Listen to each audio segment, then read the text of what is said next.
Hello, welcome back to my channel. నేను మీ శారదా. నేను ఇవాళ మీకు హెయిర్ ఆయిల్ చేసి చూపిస్తున్నానండి. ఇది జుట్టు రాలకుండా ఉండడానికి ప్లస్ హెయిర్ గ్రోత్ పెరగడానికి రెండింటికి యూజ్ అవుతుంది.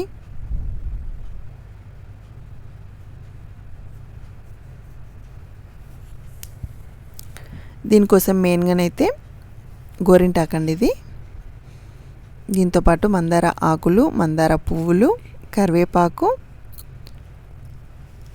అలాగే తులసి ఆకులు, ఇవన్నీ మన ఇంట్లో దొరికేవే కదండి. వీటితోటి చేసేసుకోవాలి. వీటితో పాటు ఉల్లిపాయలండి. చిన్న ఉల్లిపాయలు ఉంటే డైరెక్ట్ వేసేసుకోవచ్చు. నేనైతే ఒక పెద్దవి 3 కట్ చేసి పెట్టేసుకున్నా. అలాగే అలోవెరా, కొన్ని మెంతులు, కొన్ని మిరియాలు, ఆలివ్ ఆయిల్, అలాగే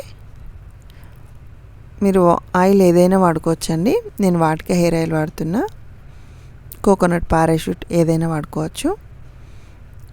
ఇవన్నీ ఒకసారి మిక్సీ జార్లోకి వేసేసుకొని మిక్సీ పట్టేసుకోవాలి. కొంచెం డైరెక్ట్ కూడా వేసుకోవచ్చు. డైరెక్ట్ వేసేసుకునే దానికన్నా మిక్సీ పట్టేసుకుంటే ఇంకా కొంచెం ఫ్లేవర్ ఆయిల్కి మంచిగా పట్టుకుంటుందని నేనైతే మిక్సీ పట్టేసుకుంటున్నా అండి. మీకు ఎలా కుదిరితే అలా వేసేసుకోండి. ఒకటేసారి అన్నీ వేసేసుకొని తిప్పేసుకుంటే అయిపోతుందండి. అంతే. ఈ హెయిర్కి వాడే ప్రతిదండి చాలా యూజ్ అవుతూ ఉంటుంది. కరివేపాకు అయితే జుట్టు మూలాలను బలపరుస్తూ ఉంటుంది అన్నట్టు. కరివేపాకులో ఉండే విటమిన్ ఏ జుట్టు సమస్యలు నివారించేందుకైతే మెయిన్ రోల్ యూజ్ చేస్తూ ఉంటుంది. మామూలుగా కరివేపాకు వంటలో కూడా చాలా మంచిదండి వాడుకుంటే. అలాగే దాంతోపాటు మెంతులు కానీ, మెంతులు అయితే మెయిన్ రోల్ అండి. ఎప్పుడన్నా వేరేటీ లేకపోతే ఉల్లిపాయలు ఉన్న మెంతులు 2 వేడి చేసుకొని ఆయిల్ పెట్టేసుకున్నా కానీ బాగానే రిజల్ట్ ఉంటుందండి. మెంతులు చాలా పనిచేస్తూ ఉంటాయి. కేశాలు ఒత్తుగా పొడుగ్గా పెరగడానికైతే చాలా యూజ్ అవుతూ ఉంటాయి ఈ మెంతులు. ఇంకా తులసి కూడా అండి. తలలో దురద ఉంటుంది కదా, చుండ్రు లాంటి సమస్యలను తులసి నివారించడానికి యూజ్ అవుతూ ఉంటుంది అన్నట్టు. ఇందులో ఏడి, ఐరన్, ఫైబర్ అన్నీ ఉంటాయి. సో ప్రతి ఒక్క ఐటెంలో ఏదో ఒక స్పెషాలిటీ అయితే ఉంటుందండి. మీరు కావాలంటే ఒకసారి గూగుల్ చేసేసుకోండి. అలా మిక్సీ పెట్టేసుకున్న తర్వాత ఇంకా నా దగ్గర ఉసిరి లేదండి. ఉసిరి ఉంటే పక్క ఉసిరి వేసేసుకోండి. నాకు దొరకలేదు, నేను వేయలేదు. అది ఉంటే అవి కూడా ఒక 4-5 ముక్కలు కట్ చేసేసి వేసేసుకోవాలి. సో నేను పారాషూట్ ఆయిల్ కూడా హాఫ్ కన్నా ఎక్కువనే వేసుకున్నా అండి. ఇది కూడా హాఫ్ కన్నా ఎక్కువనే వేసేసుకున్నా.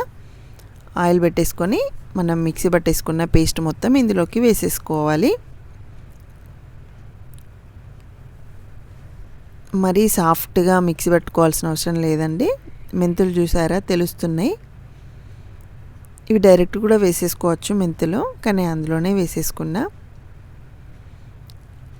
ఇలా పొంగొచ్చి నురుగొచ్చే వరకు కొంచెం అది బ్లాకిష్ కలర్ వస్తూ ఉంటుంది. అప్పటి వరకు మినిమంగా ఒక 15 మినిట్స్ అన్నా ఆయిల్ మంచిగా మరగబెట్టేసుకోవాలి.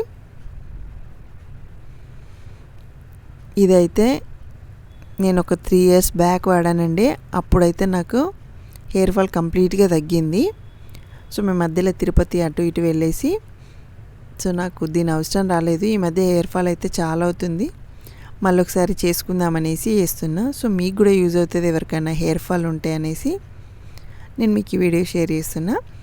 ఇలా ఇంకా కొంచెం ఒక 2-3 మినిట్స్ అట్లా వేసేసుకున్నాక కంప్లీట్గా చల్లారనివ్వాలి. చల్లారిన తర్వాత ఏదైనా ఒక గిన్నెలోకి కానీ గాజార్లోకి కానీ వేసేసుకొని స్ట్రెయిన్ చేసేసుకోవాలి. ఆయిల్ మొత్తం దానికి పట్టేసుకొని ఉంటుంది కదా, మనం ప్రెస్ చేసుకుంటూ మొత్తం తీసేసుకోవాలి. హెయిర్ ఆయిల్ స్మెల్ కూడా మామూలుగా రాదండి. చాలా సూపర్గా ఉంటుంది. మనం తినే ఐటెం లాగా వస్తూ ఉంటుంది అన్నట్టు. అన్నీ మనం వాడుకునేటివే కదా వేసుకున్నవి. చాలా బాగుంటుంది. హెయిర్ ప్రాబ్లం ఉన్న వాళ్ళు అయితే తప్పకుండా ట్రై చేయండి. అన్నీ మన ఇంట్లో దొరికే ఐటమ్సే కదండి. సింపుల్గా వేసేసుకోవచ్చు. స్టోర్ వేసేసుకొని నార్మల్ ఆయిల్ ఎలా పెట్టేసుకుంటామో అలానే పెట్టేసుకోవాలి. కానీ కొంచెం పొల్యూషన్ ఉన్నప్పుడు మట్టుకు, బయటికి వెళ్ళేటప్పుడు దుమ్ము లాంటి వాటికి వెళ్ళినప్పుడు మట్టుకు పెట్టుకోవద్దు. ఇలా కొంచెం బ్లాకిష్ గ్రీనిష్ కలర్కి వచ్చేసి ఉంటుందండి. అంతే అండి.